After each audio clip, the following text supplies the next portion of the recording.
So the order we're going to go in, because I know it's different depending on which version of the program you got sent, is that we're going to go with Simon first, and then Claire, and then Bob, and then finally Sandy. So I'll just invite up Simon. I should explain I'll be standing around, and that's because if I sit down I have to stand up again, and that's really painful. It's not because I'm trying to hurry anybody. Okay? Good afternoon, folks. Is anyone still awake? I'm not sure I am, so you'll find that out over the next few minutes. Let's find a presentation.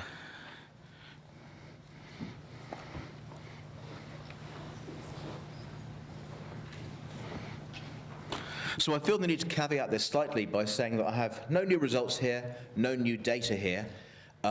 This is a bit of thinking, a bit of horizon scanning, basically Simon saying what he thinks and giving some opinions to people who know about the topic better than he does. So this is deeply scary. Please be nice. We also have no biology here, which might be possibly a record for most of this conference, but almost everything I'm talking about is going to affect the biology and ecology, so please bear that in mind. What I'm going to do is talk about a couple of concepts first to set the scene that affect both tidal and offshore wind, or wind in general, then look at the implications of these things, and then talk about some of the research that I think is needed to address these as things scale up. So it's turned into a bit of a personal research manifesto, perhaps. So the first concept is scale. A lot of people have been talking about this. A number of people have already stolen my thunder with maps of the North Sea.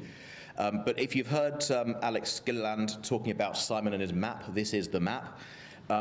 This is a projection of what we think the North Sea might look like in 2050 if every nation that surrounds it builds the amount of offshore wind capacity they have said they want to. And there's lots to say about that, but that's not actually what I'm here to talk about. I'm simply putting it up there to illustrate the scale of what we're talking about doing. And it's perhaps worth noting that a lot of the maps we've seen during the last couple of days have stopped at the edge of the UK EEZ. But of course, we need to look at the sea as a whole because the fish don't know about that boundary, and neither do the winds or the tides. The only other thing I'm going to say on that is if you've got a use for those zones, or indeed for about 19,000 individual turbine locations in those zones, that is available as a citable open data set, please get in touch and I will point you towards it. So that's the wind side. We are talking about a very large amount of offshore wind by 2050.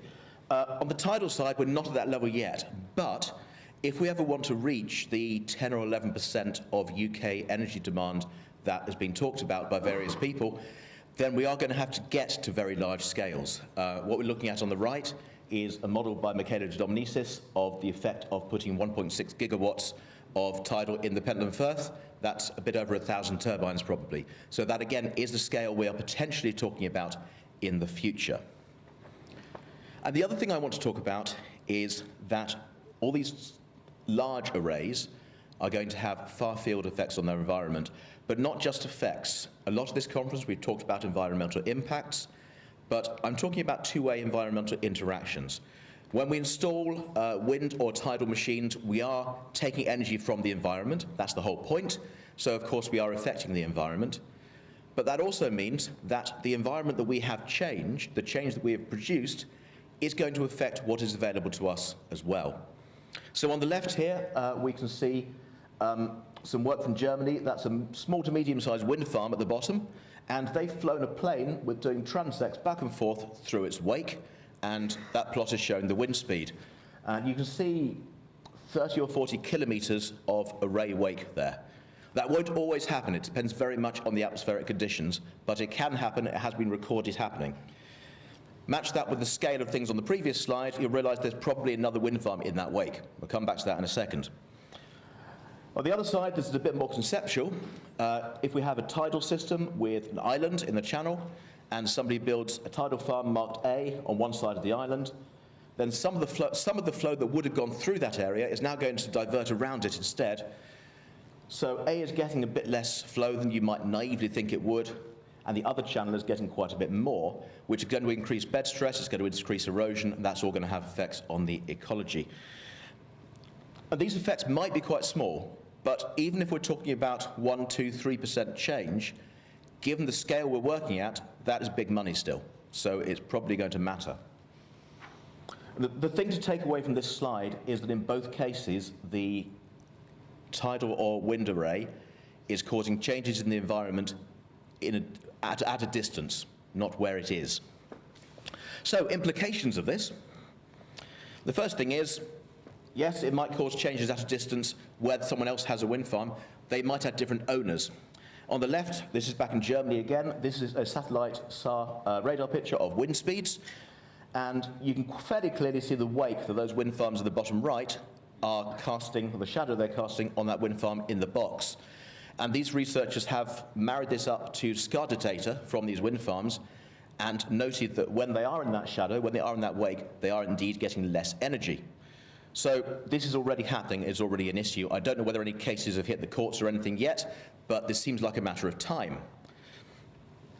With tidal, it gets slightly more interesting. We have a fairly analogous one with a single channel like this. Here's tidal farm A, he's confidently generating away, making a tidy profit. Along comes tidal farm B. Now, currently under UK operator agreements, B wouldn't be allowed to build there because of the effect he'd be having on A. Whether that's the right thing is debatable, perhaps, but if he was allowed to build, is there a liability there? Does B owe anything to A for having taken away about half of his energy? With tidal, we can get another peculiar one where we can have two tidal farms that benefit each other. A and B here, again, are both happy, are both making a tidy profit.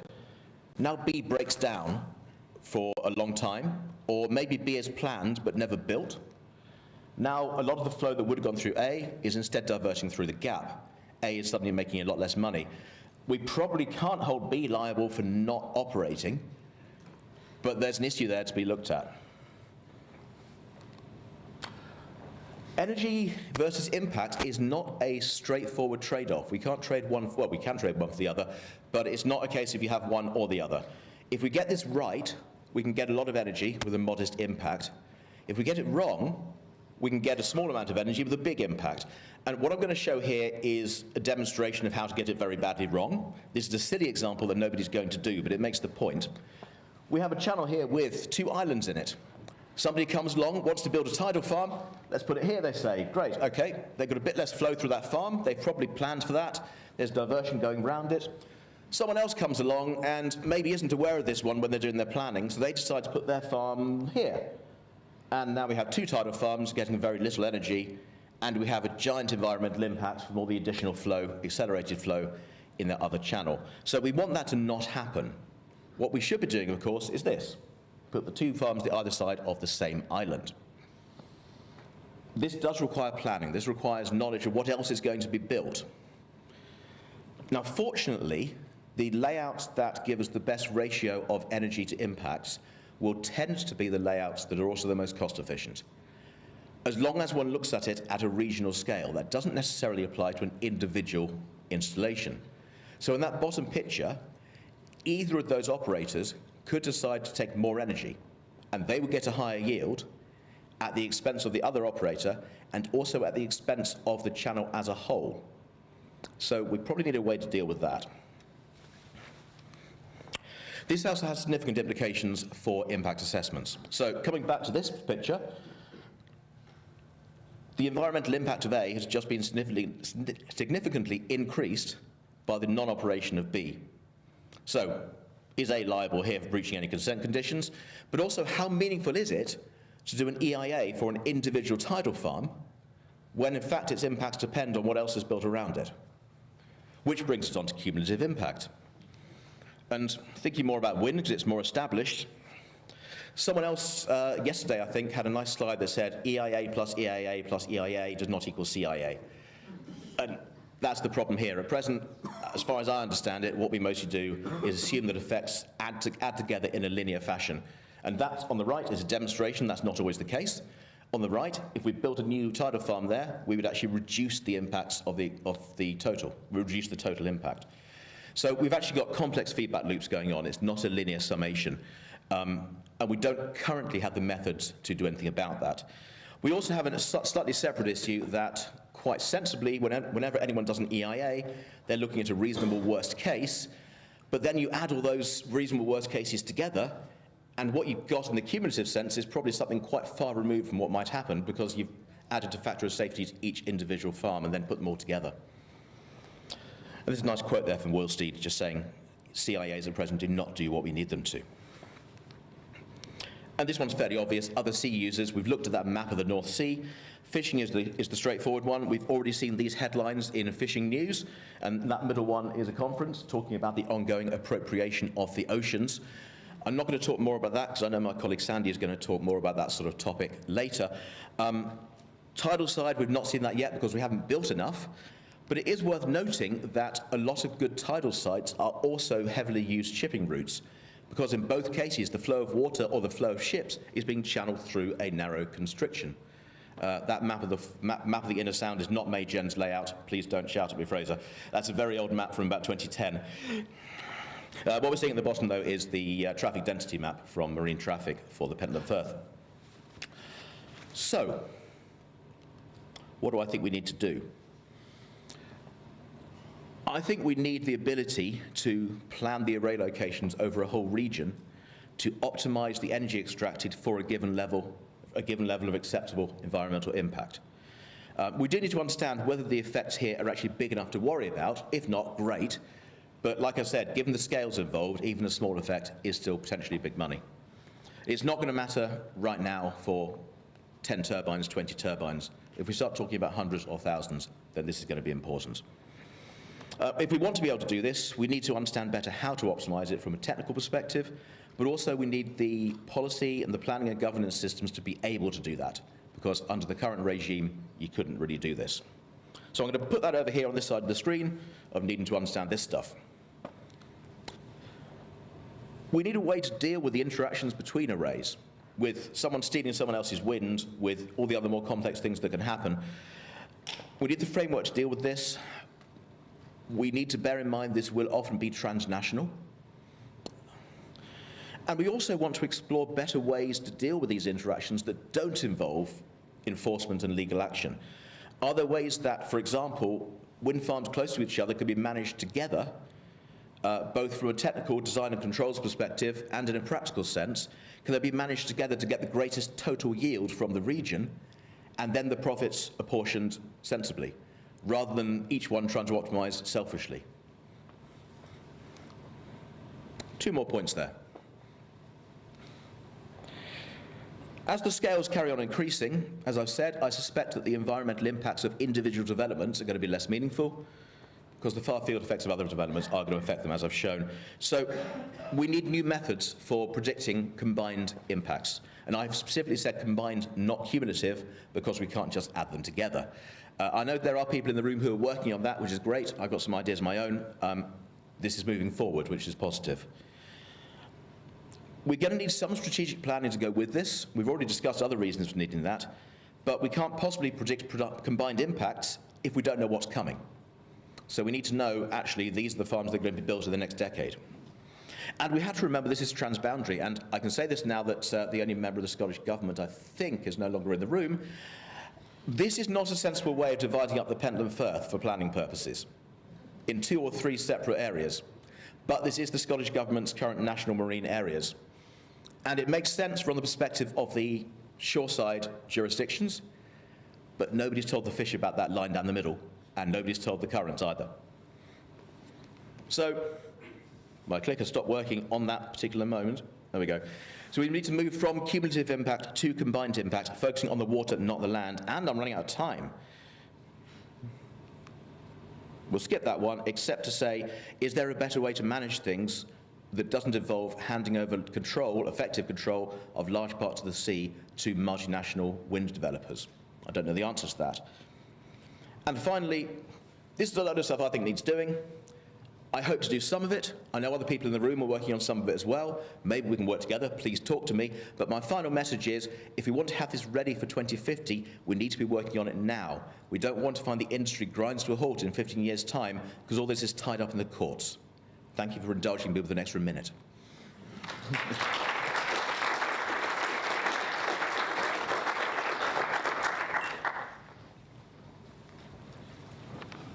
Thank you, Simon. I'll probably share an anecdote about that last bit after the talks, but first of all, we'll get through the talks. And Claire, would you like to come forward? Thank you.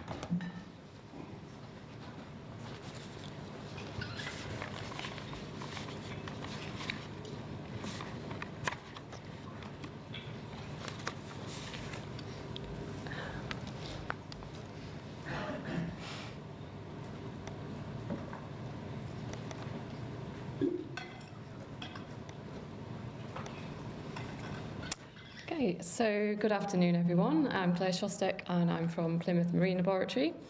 I'm very pleased to be here this week. It's been really interesting. This afternoon I'm going to talk about our research relating to supporting the development of renewable energy systems. And the project is called Offshore Renewable Impacts on Ecosystem Services, or ORES. And this research was funded by UKIRC, UKRI and the Garfield Weston Foundation. So to help combat climate change and to meet 2030 and 2050 renewable energy targets and also future marine net gain targets, we are obviously expecting a rapid expansion in offshore wind.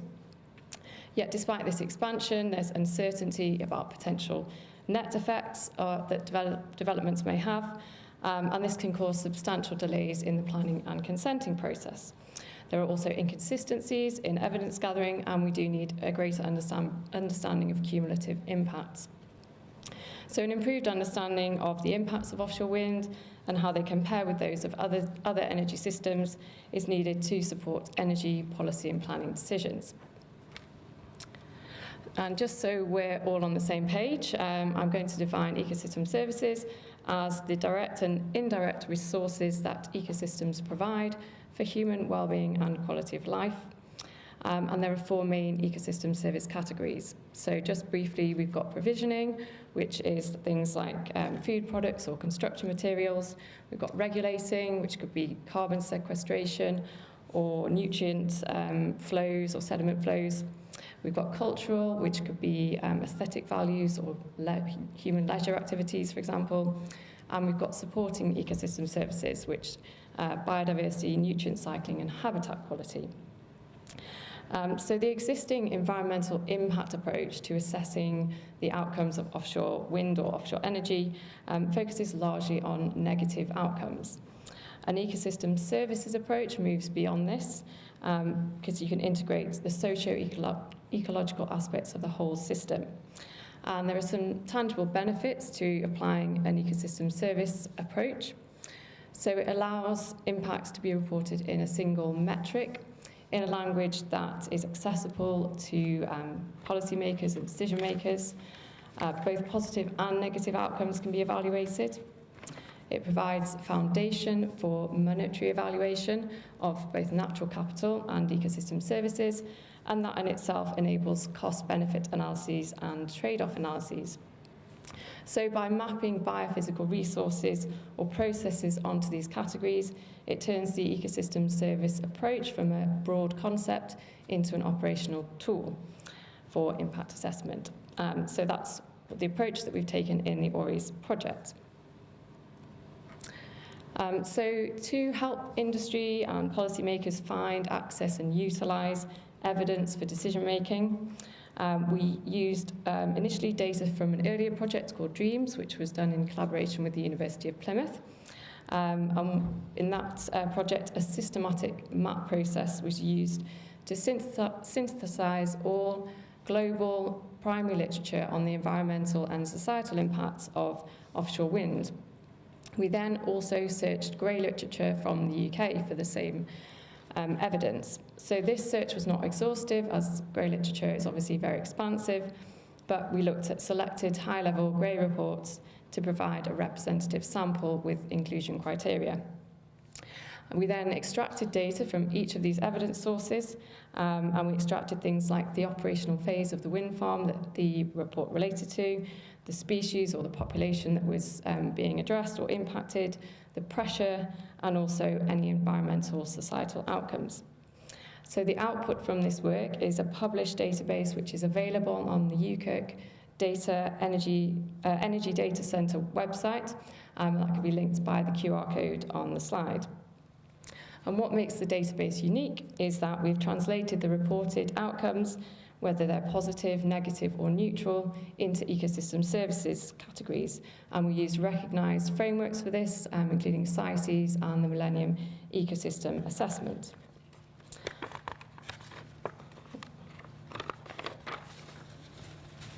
So we did actually find some quite surprising results. So first of all, just to go over the numbers. So we found 32 global primary literature studies that provided 319 pieces of evidence. In contrast, we screened 56 grey literature reports from the UK, and they provided 755 pieces of evidence. So the difference in these, the number of pieces of evidence is partly because grey literature reports tend to focus on a suite of subject and impacts, and there are often multiple reports associated with each development phase of a wind farm, whereas primary literature tends to have a much narrower research focus. Another unexpected finding was that positive outcomes were reported significantly more frequently in primary literature than the grey literature. And the grey literature is heavily weighted towards negative outcomes at 71%. So just to summarise some key findings, overall the weight of positive evidence from primary compared to grey literature does suggest that potential ecosystem service benefits from offshore wind farms are not being accounted for in current assessment processes. And there could be opportunities to enhance benefits to ecosystem services by incorporating more evidence from primary literature. I'll just add a caveat to that. I'm well aware that there are some areas where we clearly still don't have enough data, and we do need more data. Positive outcomes for regulating ecosystem services evidenced in the primary literature are not apparent in the grey literature. So things like filtration and carbon deposition by invertebrates that inhabit the monopile structures. There's limited evidence for supporting ecosystem services in both types of literature, so relating to biodiversity and habitat quality and that sort of thing. And to meet marine net gain targets, we do need to fill this data gap. And there was no evidence for regulating ecosystem services in the construction phase. And this has implications. We need to understand, for example, how much carbon, nutrients, sediments, etc. are released or disturbed during construction. And there is no empirical evidence, or there was no empirical evidence at the time that the study took place for the decommissioning impacts of wind farms. So that's a massive data gap that needs to be filled. So why is all this relevant? Well, decision makers tend to favour grey literature over primary literature when they're making decisions and when they're collating evidence. Not saying they don't use primary literature, but there is, they use a lot of grey literature. So it could lead to sort of incomplete evaluations. And the reasons for not necessarily using the primary literature is that it can be harder to access. There's a time lag between research and publication, and often grey literature is available more immediately. Primary studies often provide pieces of evidence on individual topics, but what policymakers need to make decisions is actually summarised and synthesised data. And there are still large knowledge gaps to be filled in primary literature. So moving on to our next objective in the ORIS project, it was to facilitate and improve communication of this evidence to decision makers. So to do this, we transformed our database that I've just talked about into two tools. So the first is a web-based tool that we developed using RShiny, and the second is a visual kind of spatial tool which sits in the PML data visualization portal. Both tools are open access, and on the screen you can see just a screenshot of the RShiny database tool. Apologies for the small text, but I'll talk you through it. So the input to this tool is the full evidence database I've described. There are optional filters which you can see with the black boxes. So if a user's interested in a specific literature type, development phase, subject or pressure, you can go in and actually filter the evidence in those categories, and then the tool kind of gives you an output telling you the number of pieces of evidence for that's grouped by ecosystem service, by pressure or by subject. The outputs are colour-coded, so green relates to positive, red is negative outcomes, yellow is inconclusive, and blue is no impact recorded. So all the filters are optional. You can view outcomes for the whole database, or you can filter down. And then also, just to help visualize the data, there's some plots available. And then you can actually download either the full database or your filtered version of the database into a CSV file, and then you've got the full reference and all the detail that's been extracted. And then moving on, the second tool is that we call it the ORIS spatial tool. It sits in the Plymouth Marine Laboratory data visualization portal, as I mentioned, and the development of this tool was funded by the Garfield Weston Foundation, and it can be linked by the QR code. I did check that code yesterday and it was offline, but it should work. If anyone wants it, please get in touch with me after the talk if it's not working right now. So again, the data behind this tool is from the very same evidence base, but we've used UK wind farms as case studies. So basically you go to the map, you navigate around, click on the wind farm that you're interested in, and it brings up a summary table of the evidence available for that wind farm. You can, if you like, filter by pressure, operational phase, etc., by using the boxes on the left. And what this tool really does is just highlight the spatial distribution of evidence around the UK, and also highlights where there are data gaps around the UK. So just finally, how is all of this relevant? Well, we hope that these tools are going to be useful. The database tool is generic and it's applicable globally. It's evidence from around the world. And obviously the spatial tool is more case study specific. We actually invited representatives from government, regulatory bodies, industry and third sector organisations to trial these tools at a workshop last October. We gathered feedback from them, and then we've incorporated some of that feedback into improving the tool and changing some things, adding things that they wanted to see. We've actually just secured a bit more funding to further develop the tools, so adding a bit more functionality. And we're also looking to incorporate other technologies, so not just wind power, but looking at the other renewable energy technologies as well.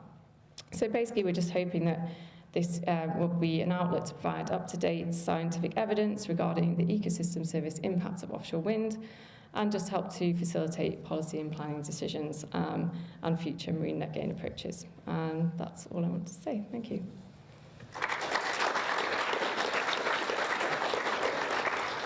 Thanks very much, Claire. I'm going to move straight along to Bob from there. Thank you. Thanks.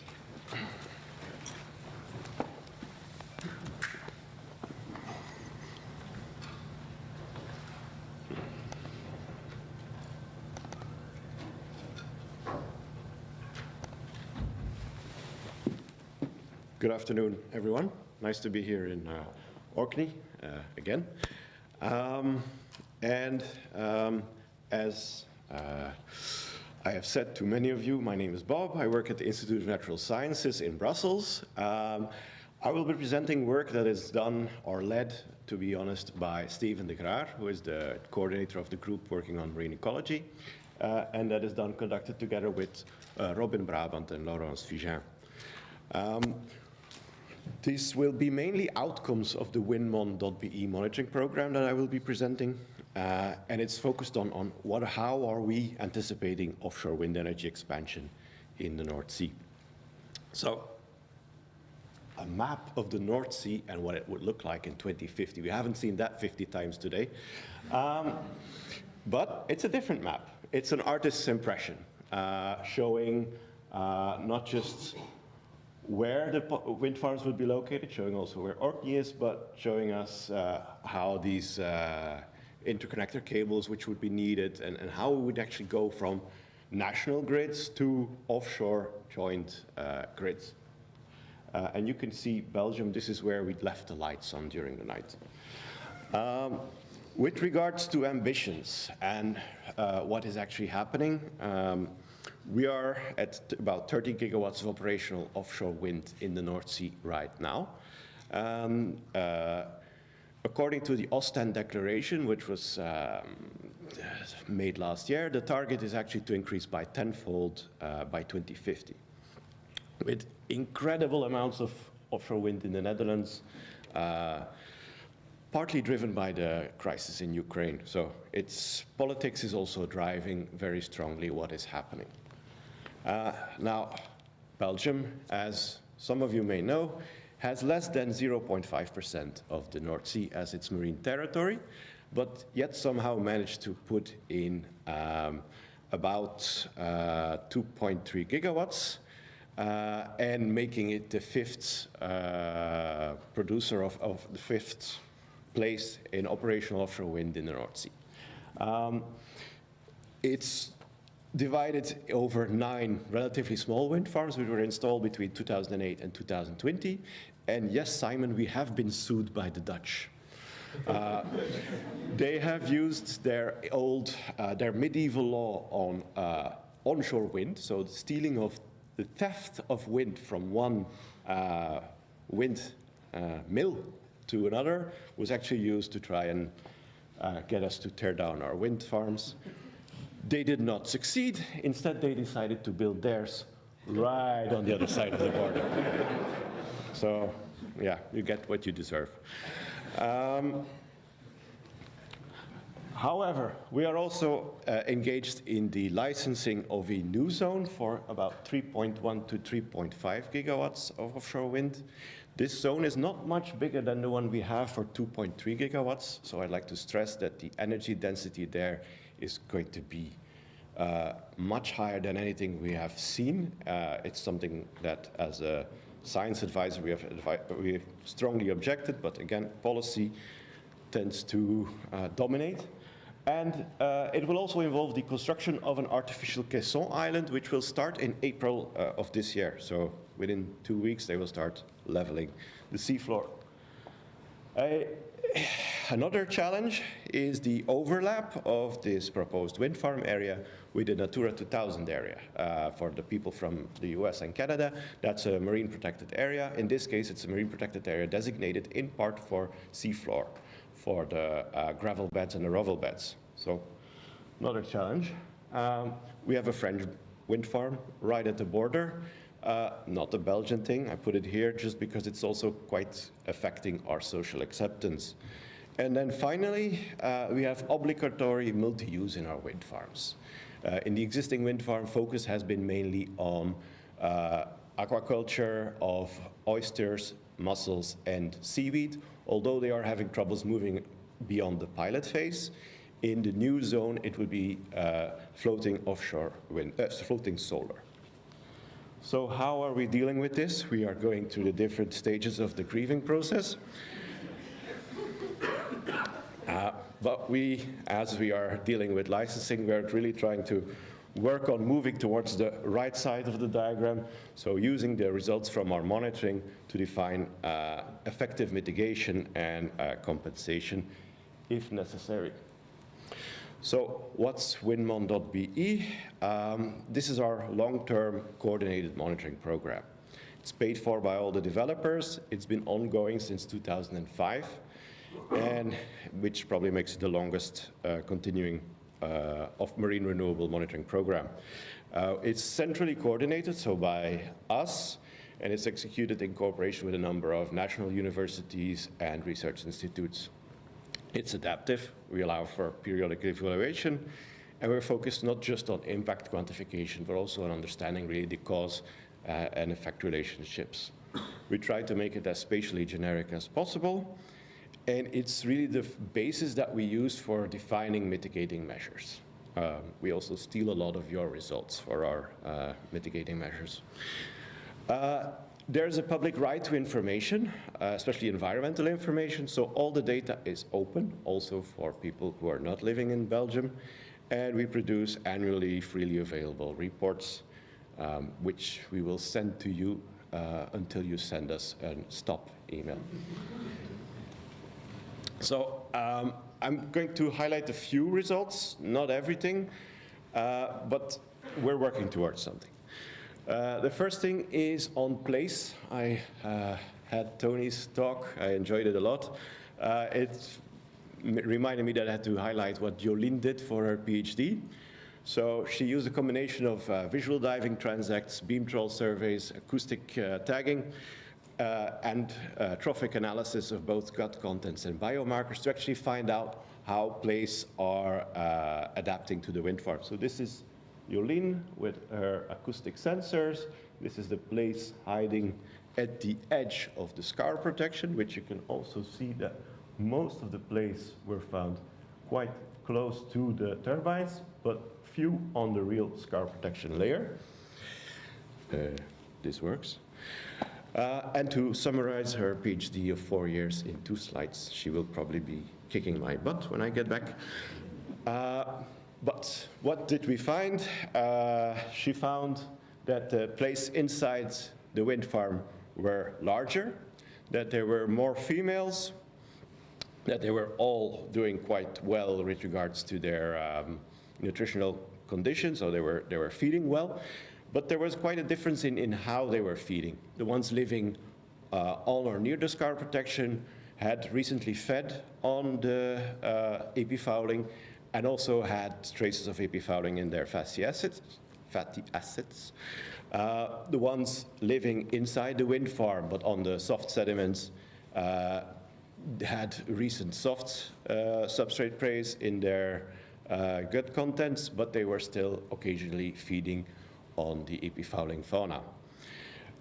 So when we were talking about attraction and production, here we have attraction, production, and probably a refuge effect, because there were more larger females in the area. So relatively positive news. We have a slight advantage that since all developers are putting the money in one pot, we can conduct our work for quite some time, which has allowed us to do these bird surveys for a very long time. It's data rich, hopefully not information poor. And this is how we kind of summarize it. So the kittiwakes are not too bothered by the wind farm. Gannets, red-throated divers, and auks are avoiding the wind farm area. Lesser black-backed gull is unfortunately attracted to the wind farm area, flying at rotor height. And cormorants and terns are taking advantage of the extra food resources. And this has been entirely true for about 12 years. And then since 2001, we saw a shift. So gannets started returning to the wind farms. From a near complete avoidance, they were actually coming back. They were still in reduced numbers towards outside, but they were coming back. And what was more impressive was actually that we found more razorbills inside the wind farm than outside. These are indications that habituation may be taking place, but we are still analyzing and extending our data set to make sure that we are not, that we're not mistaking. So specific spatial modeling will be used to go deeper here. And this long-term perspective has also been quite relevant for what we did with epifouling. Because we have jackets, monopiles, gravity-based foundations installed at different locations, it gave us the opportunity to use it as a sort of a natural lab. So contrasting two different turbine foundations, the one at the Thornton Bank, which is in fairly turbid midshore waters. We have a concrete foundation installed in the summer, versus what happened on the Bly Bank, where you have a steel monopile and clear offshore waters installed in winter a year later. And for the intermediate succession phase, we saw quite distinct differences in the fouling assemblages, which is what we expected, because cleared water, turbid water, we knew that there were going to be differences. However, from year 8 onwards, these fouling assemblages converged. So the shifts that we were seeing were actually quite synchronous and driven by actually changing balances in 3 of the key groups there. So on the one hand, we had the Metilius edilis, the common mussel, which we call we don't call it. It's called a foundation species. It's providing a habitat. It was predated upon by the Asterias rubus, the common sea star, I think in English, which selectively ate them away. And then at a certain point, they become smothered by the Mitridium senile anemone, which we then made a space invader, because we wanted to have 3 things out of science fiction. And you see this shift over the period of several years, and it's quite synchronous. So if we had worked only 5 years, we wouldn't have never found out.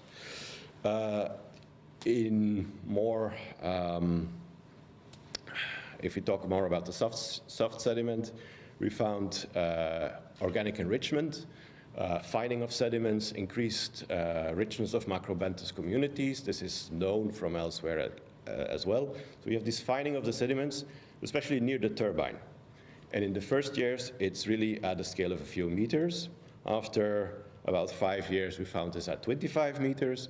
After a bit more than 10 years, we found this at 100 meters. We had our colleague Ivanov do a model on what this would be, what this effect would be at a wind farm scale, especially in this area where you have these rubble, gravel beds and a specific fauna that is vulnerable to siltation. And you see that this effect would actually extend beyond the wind farm itself. So quite something to take into account when we are actually going to move forward with this project. Our data set has also allowed us to mitigate some of the negative impacts.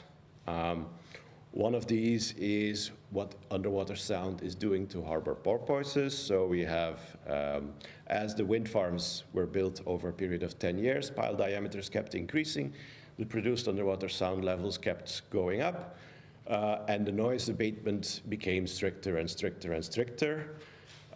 We managed to, through a combination of noise mitigation techniques, to actually reduce the underwater sound level produced. And this translated to a reduction, or an apparent reduction, in the avoidance distance and avoidance time of harbor porpoises. Now, I also mentioned promoting positive impacts. We are trying to, positive, I mean, as in desired by society. I don't have any value judgment there, but we formulated a number of recommendations for nature-inclusive design, specifically for this island. It led us to define a number of measures for different ecosystem components. So on the one hand, we have, this really doesn't work, or I drank too much coffee. On the top left, you have ledges for kittiwakes. On the bottom, we have a number of measures specifically either for the flat oyster, for increasing the diversity of the scarp text, so putting in big boulders, making it rather chaotic. There's panels for fish. So trying to enrich most ecosystem components there.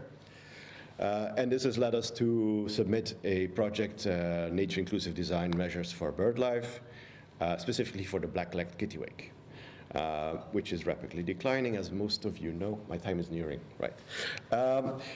Now, as I told you, the kittiwake doesn't care too much about the wind farm, so we are aware that there is a potential ecological pitfall, which is why there will be environmental monitoring using both radar and tags to actually follow this up. So the good, the bad, and the unknown. The good is we have learned a lot. We are we are quite happy with our level of discomfort when we address the uncertainty of installing individual wind farms in our waters.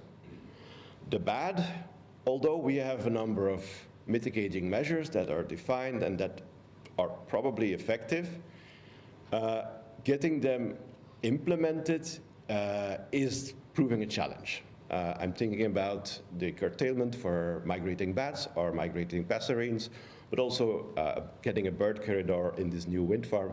It's proving quite a challenge. The unknown is what the challenges are for the future. So there is still a lot of uncertainty about the effects of climate change because we know how the system is operating right now.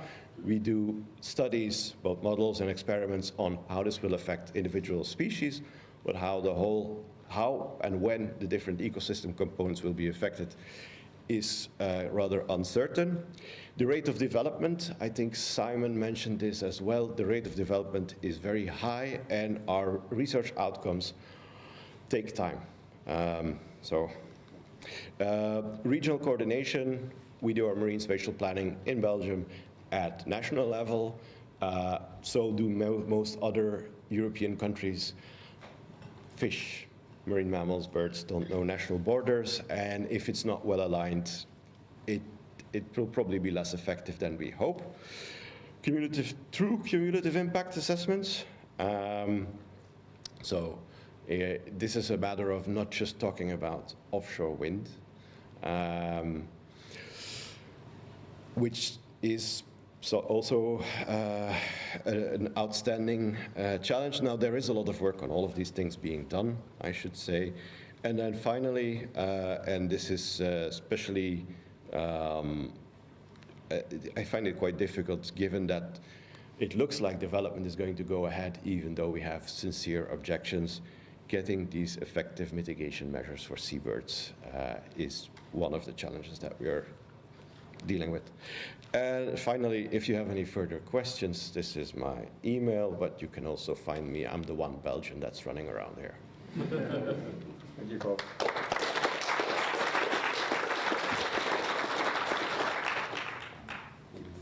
Try.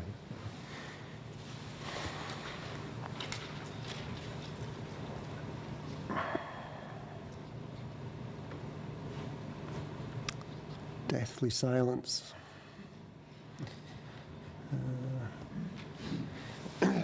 Okay, got the last slot. I don't know whether that's a good thing or a bad thing. My name is Professor Sandy Kerr, and I'm Director of ICIT, which is a bit of Herriot-Watt University based here in Orkney. I'm an economist. I'm interested in marine planning and marine governance, and in front of me I have a room of very tired biologists, a few engineers, a couple of hydrodynamicists and one lawyer, and I'm about to talk to you about property rights. What on earth could go wrong? Well, you'll have to indulge me because I'm going to say something that's actually quite controversial here at the end, and I've got a bit of a weaving route to get there, so you're going to have to forgive me for that as well. I also need to thank Simon, who supplied me with his map, but all the ideas in here and the controversy are mine if you disagree. So what I want to talk about is the notion that I have that the energy transition we're about to go through is going to cause an immense change in the property rights in the marine environment. We're about to create private property in the marine environment. That's my hypothesis, and I have some evidence. So I need to quickly explain what do we mean by property very quickly. What can we learn from land? Then I'm going to have a look at the sea, the blue economy technologies, and finally have a think about wind, because that's the thing that's changing everything. So I'm going to have to skate quickly over lots of history and philosophy and social science here, but I need to talk quickly about what we mean about property. For most people, they think about property as something that they hold and own, that they can put in their pocket, or perhaps, if they're lucky enough, the house that they live in and the land underneath it. But there's more to it than that. At one time, everything was open access and it wasn't owned. We know that. But you've got various states of property beyond that. We've got common property, where there's a small number of defined group have equal access to resources in the sea or otherwise. You have state property, where the state claims access to resources and keeps other states out. And then you have private property, that physical thing you can put in your pocket or the house that you live in. And just hold that in your mind as we go forward. So what can we learn from land? Well, as I say, at one point everything was open access, but certainly in a European context, in the medieval period, phase one in this diagram, we went through a long process, and it wasn't one point in time. There was endless acts of parliaments and events that created this, but enclosure of what was once a lot of common land, certainly in Europe and the UK. And we created private property.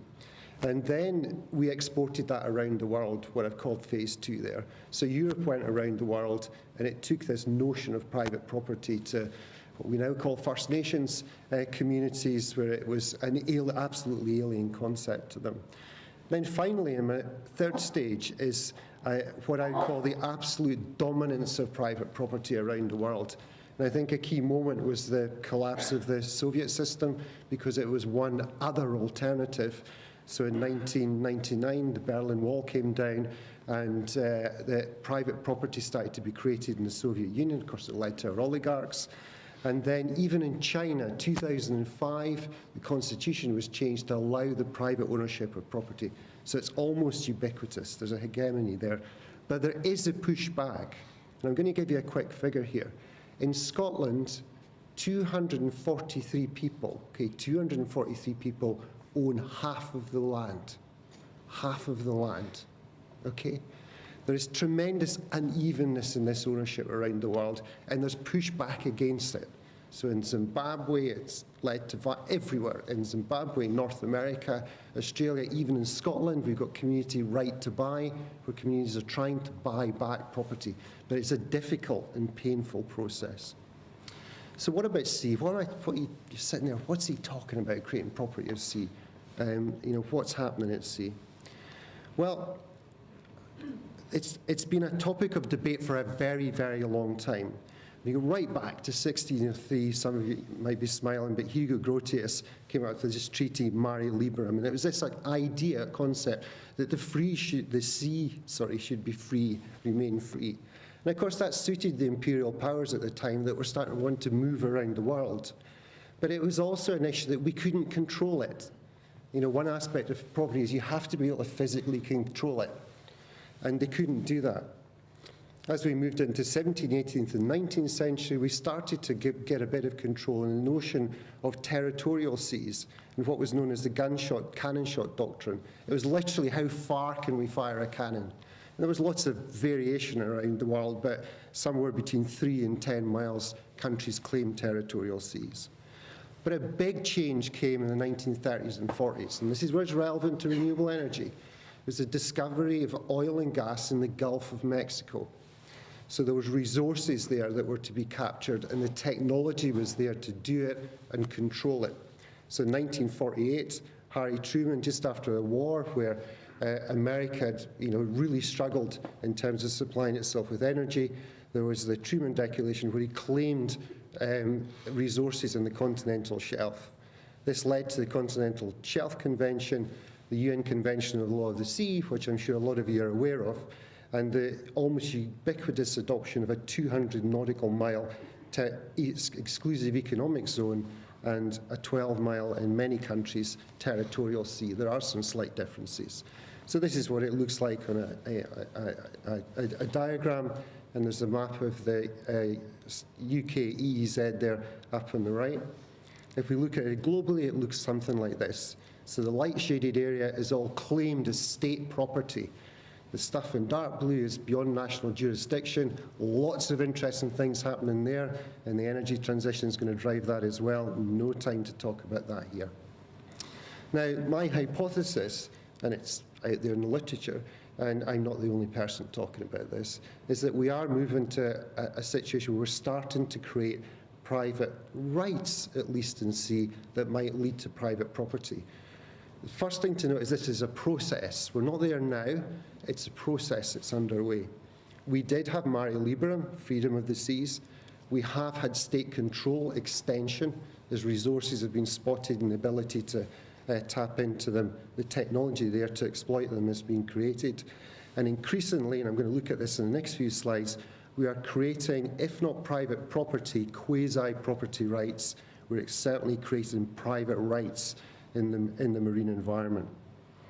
So I want to look at 3 blue economy industries. I'm going to have a look at aquaculture, well, not in this order actually. I'm going to look at fishing very quickly, aquaculture, and then have a think about what offshore wind is going to do in this context. And there's 3 features I'm going to pick out each time. One is the features that we see in the blue economy, the rapid drive for economies of scale. 2, the capital intensity of what happens. We substitute capital for labor, machinery, that's what I mean by capital here, not money. 3, the concentration of ownership, ever tighter concentration in small hands. Remember what I said about Scotland? 243 people own half the land in Scotland. That's where we've ended up on land, and it's difficult to undo that. And a lot of this, from a finance point, is driven by finance, and the need to reduce risk. Finance requires market stability, operating experience, and we're getting that in wind farms, reduces risk, but it's also control over resources. That's what finance looks for. So let's just have a little think and some pretty pictures of fishing in Scotland. In the top right-hand picture, there's actually my hometown of Stromness, about 100 years ago, and it's a herring fleet that was there. In 1900, there was about 11,000 vessels in Scotland, 35,000 fishers, most of them sailing craft, most of them exploiting pelagic resource rather than demersal back then. In 2023, there are more boats than this in the entire fleet, but the pelagic fleet in Scotland consists of 22 boats, okay, which catch 22 boats catch 50% of the value. There's a few more boats than that. There's 5 businesses own 50% of the quota because we privatised the quota. We've made it individual and tradable. Happened in 1999. The picture at the bottom there is a vessel called the Charisma, based in Shetland, that exploits blue white and mackerel. 75 metres long, 25 million to build it. It's only got 14 crew on it. Look, it's a powerful vessel. It can capture up to 1,800 tonnes of fish in one trip. So we've had a massive substitution of capital for labour, intensification of ownership of access to the resource, and huge economies of scale. And some work we did with fishermen a few years ago looking at attitudes towards enclosure of the sea, the attitude that they had, and I'm not being pejorative here, I understand it, but they felt it was their waters, it's their fish, they're making the investment, they're taking the risk, therefore they own it. So I want to just, another important blue energy, blue economy industry is aquaculture. In Scotland, it's our biggest food export. There's something like a billion turnover in Scotland, 200,000 tonnes produced over 223 sites. But look at the photographs on the left. The image on the top is actually from Norway in 1973. The industry was originally conceived almost as a cottage industry. It was literally farmers, land farmers, who had a bit of shore at the bottom of their farm, were experimenting in fish farming, 1972, 73. And it was similar in Scotland. 72, there was only 500 tonnes produced globally. We come forward to 2023, there's 3 million tonnes produced globally. And actually what we're seeing is not more sites, but we're seeing the existing sites getting used more and more intensively. So in Norway there, even over the past 15 years, a 200% increase in the size of farms. So it's a drive for economies of scale. Other thing in Scotland, 6 companies own 90% of the production capacity, intensification of ownership. And there in the bottom right graph, the line that increases is production, which I think it starts in 1990, which is quadrupled. Employment has gone up by about 15%. It wobbles around. So it's more capital intense. It's not employing more people. So where do we go with the energy transition? Well, you've seen this slide so many times, but it's there because it's an important one. You've seen it a lot this week. But Scotland, yeah, we've got 17 projects, 30 megawatts of development. But I think I'll go through this quickly, but the point I want to make out is the developers have been given a 10-year option to develop. Then they've been given a 70-year lease. Trips off the tongue quickly, doesn't it? 70-year lease. I don't think anybody in this room is going to be around when those leases come up for renewable. We're extending those sort of rights in the marine environment absolutely majorly. The other thing that's obvious to everybody who knows anything about the sector, the drive for economies of scale is immense. We're now talking about 18 megawatt turbines going in that haven't actually been, haven't been produced yet. An 18 megawatt wind turbine might have a 250 metre diameter blade. That'll take Usain Bolt something like 30 seconds to run from one end to the other. It's absolutely phenomenal. So these drive for economies of scale. Here's Simon's map, which I think you've seen maybe 3 times, which is not a projection of exactly what is going to happen. He's explained this, but it's if we take all of the ambitions in all of the countries around Europe for offshore wind, where's it going to go? And Simon shaded out areas equivalent to that. There actually isn't enough space in the southern North Sea. I think that's going to lead to some interesting situations? Are we going to get situations where one country starts leasing space to another in order to allow it to achieve its ambitions? So there's a huge amount of pressure for space. Also, the scale of that industry. It's economies of scale. It's heavily capital intense. That development, if we hit EU estimates for 2050, that is $1 trillion of investment. It's hard to get your head around that number. The whole of the UK economy, UK gross domestic product's $3 trillion. That's about a third of the value of the entire UK economy is going to be put out there, and more will happen after that. So I'm going to draw it to conclusion. This is my last slide. I'm sure you'll be delighted to hear that. We've seen the consequences on land, okay? Increased ownership, a small number of hands. And all around the world, we're trying to redress this. I don't think anybody thinks, that what's happened, 240 people owning half the land is a good thing. It's very difficult to undress it, to undo it once you have it, because you're then dealing with legal rights that people have. So it's a very difficult thing to undo. We are seeing an industrialization of the sea. We're seeing massive economies of scale, and it's capital intense. Another point that I didn't make as I went through my slides is that we're seeing industries where there's a level of permanence there. I should have said it.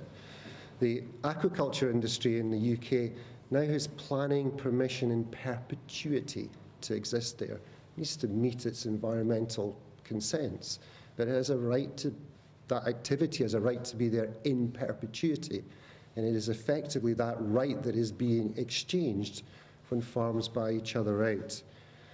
Offshore wind, we're given leases for 70 years in 10 years' time.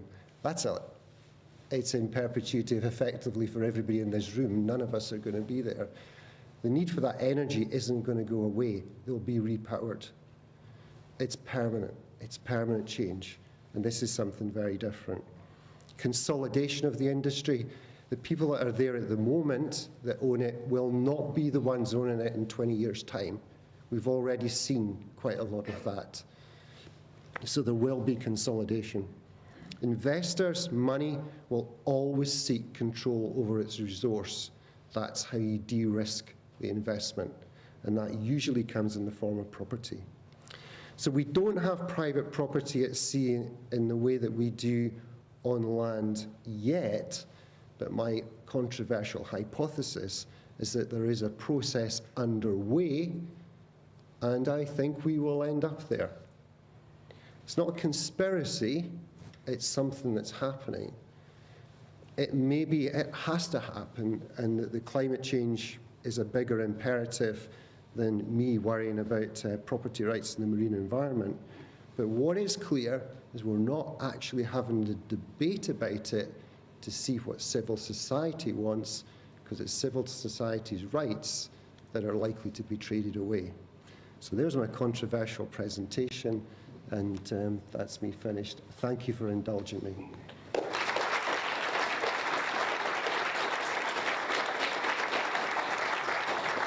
Thanks very much. I'm going to ask all the speakers to be ready, and the already well exercised affair is going to be ready with the microphone. So please be ready with questions. I'm just going to be in slightly self-indulgent first of all, because we'll come to you, Arnie, soon. I think the theme of this conference is balance, and so I guess we're here to help achieve balance. So I'd just like to give an anecdote of me not helping at all. We talked about what's local. Gareth Davies talked about what's local. We talked about, and Karen talked this morning about community well-being, and we've had lots of stuff. Bob talked about Belgium and the Netherlands getting on terribly well, always. I was brought up in Cornwall, which, if you want to know about local antagonism, spend some time in Cornwall. In 2006, I moved to Caithness, and then in 2012, I moved to Orkney, and those are the two sides of Pentland Firth. And I guess it was about 2011, the Scottish Government started talking about regional marine zone plans and how it would be zoned. And having lived in Caithness about 5 years by then, I knew perfectly well that Orkney and Caithness were never going to be in the same region. On the other hand, there was a government consultation at the weigh-in in Thurso, which I went to, and me, I went along and said, I know what's going to happen, but I also have to tell you as a physical oceanographer that cutting the Pentland Firth in half is absolute total madness, but I know you're going to do it anyway. So quite how you deal with all of these different interests at local, regional, national level, and make it make scientific sense so you actually make a good plan. I have no idea, but if you know how, I think it's probably something, the ugly cousin of the triple helix, which we need to try and achieve this balance. Are we ready to go with the question? Thank you very much. Thank you. Yeah, Arnie already cut up on. Question for Simon and Sandy, I guess. Yeah, impressive thoughts. Very good, inspiring. And I think I agree with what you said, Simon, about the requirement for a cohesive approach somehow. This is a more holistic picture. And your scary thoughts, Sandy, they're very, very true. They are not a conspiracy. I agree with that as well. To set contracts in place between developers to inform the control strategies and cover all the aspects that you raised doesn't sound realistic in the medium or short term. To have the societal discussion, to find out what we want to do with this seabed takes time as well. We don't have time. We must act fast. So the only option that springs out, I think, is public ownership, state-owned and operated wind farms and energy developments. Developers develop for money. They make a profit. So we got one sole owner of the whole area of the seabed, or two, SFPK or whatever. But so is that what you're suggesting almost? That's my question. Public ownership, state-funded operation ownership, all the revenue back to the public purse? I like it. I don't think I'm suggesting any particular solution. That's certainly one approach. There are a couple of other approaches I can mention.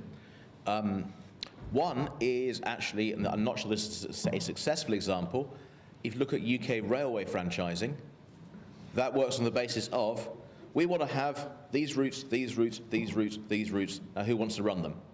We could take that approach to tidal. We want to have tidal farms here, here, here, here, of these capacities, now who wants to build and operate them? That's one way of approaching it. Another approach is one I learned about from Sandy and his PhD student a while ago, called unitization, which already happens in oil and gas, where if you have correct me if I'm wrong, Sandy, if you have a group of oil fields a group of wellheads that are linked, you appoint one company to manage the extraction from all of them and then apportion the profits. And I could see that working also for interacting tidal farms or interacting wind farms. I'm not trying to prescribe one approach. Honestly, that's something a social scientist or a policy expert needs to look at. I'm simply mentioning there's a need for something. Yeah, thanks. The problem there is the energy securities, which you put all of the Pentland Firth or all of the North Sea into the hands of one massive entity, and then something goes wrong. Can we afford to do that? Can we carry that risk? That's a good question. Karen's signalling to me frantically, which I think she's saying, look, we'll just take one more question. I'm sorry about that, but anybody want to be the last question of the conference? Oh, no, sorry. Yeah, that's our responsibility. Thanks, everybody. Bob, this is actually for you, and I kind of have two questions, but we can always chat offline. I was very interested when you were mentioning about developers being required to contribute to a mutual fund for monitoring. And then the second part of that is that it was centralized. Could you explain more about how that evolved and who is actually doing, who is the overseer there? Yes, I can explain. I would say that we have the advantage of being a small marine area, so everybody knows who's there, and we are managing the fund, and we specifically are the policy advisor on whether or not to get an environmental license, and one of the permit conditions of their environmental license is that they will contribute to this monitoring, and we say how much they should contribute and by when. Can I steal a question from Sandy? So you mentioned that as turbines get bigger, investments get larger, and you get private property of this wind farm area. I would argue that as turbines are getting bigger, the space in between the turbines is also getting bigger, and you get much more opportunities for multi-use. Yep. So that's not private anymore. Yeah, I think it's a really interesting point. I mean, wind developers have been very resistant to date to multi-use. And again, because they just don't want risks. They don't want anything else in there. And it's an interesting point that Brian made as well, that as devices get bigger, there's going to be more space in between them. So yeah, multi-use perhaps, but you can still split up rights and have multiple private rights in a space. Yeah. Can I very briefly add to that? Very briefly.